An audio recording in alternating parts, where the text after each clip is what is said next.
Se há um escritor cuja a grandiosidade foi eclipsada pelo tempo, esse é Coelho Neto.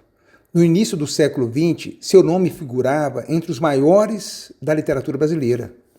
Foi membro da Academia Brasileira de Letras, cronista, romancista, contista, dramaturgo e um verdadeiro operário das letras, produzindo uma obra vastíssima que hoje repousa no esquecimento, infelizmente. A ironia do destino não poderia ser mais cruel. Aquele que foi chamado de o maior prosador brasileiro de sua época, laureado com honrarias e lido avidamente, viu sua reputação se esfarelar nas décadas seguintes.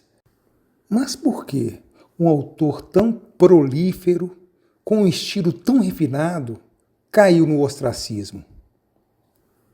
Foi considerado o príncipe dos prosadores brasileiros numa votação realizada em 1928 pela revista O Malho.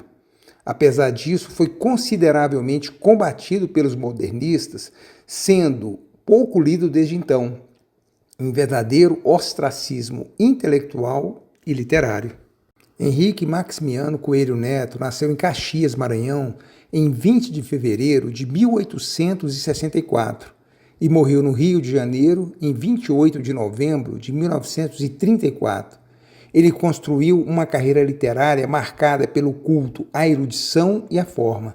Sua prosa era rica, ornamentada, muitas vezes comparada a um bordado verbal. Foi um dos mais importantes nomes do parnasianismo e do naturalismo no Brasil, ainda que sua obra transitasse por diversos estilos. Além de escritor, foi professor, político e um dos mais influentes intelectuais de sua época. Publicou romances históricos, realistas, indianistas e simbólicos, além de peças teatrais, contos e crônicas. Seu livro Sertão, publicado em 1896, é uma das grandes narrativas regionalistas brasileiras, enquanto A Conquista, publicada em 1899, e Inverno em Flor, em 1912, mostram seu domínio da ficção sentimental e lírica. Nos anos 1910 e 1920, era um dos autores mais vendidos do Brasil. Suas obras eram leitura obrigatória em escolas e seu nome era sinônimo de prestígio literário. O declínio de Coelho Neto começou com o avanço do modernismo. Em 1922, a Semana de Arte Moderna desferiu um golpe contra o parnasianismo e a literatura formalista que ele representava. Sua escrita, considerada rebuscada e antiquada, tornou-se alvo de críticas severas. Mário de Andrade e Oswald de Andrade ironizavam sua prosa excessivamente descritiva. O modernismo pregava uma linguagem mais solta, dinâmica e coloquial, enquanto Coelho Neto era um mestre da pompa e da construção frasal elegante. Seu nome tornou-se sinônimo de um passado que os modernistas queriam enterrar. Para piorar, sua vida terminou em tragédia.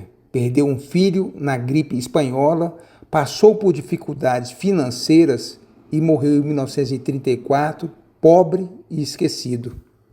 Apesar do desterro e banimento do qual foi vítima, revisitar Coelho Neto é redescobrir um autor monumental, cuja influência foi obscurecida pelas disputas entre escolas literárias e pelo ímpeto de um bando de jovens modernistas empedernidos que tinham a pretensão de reinventar o Brasil.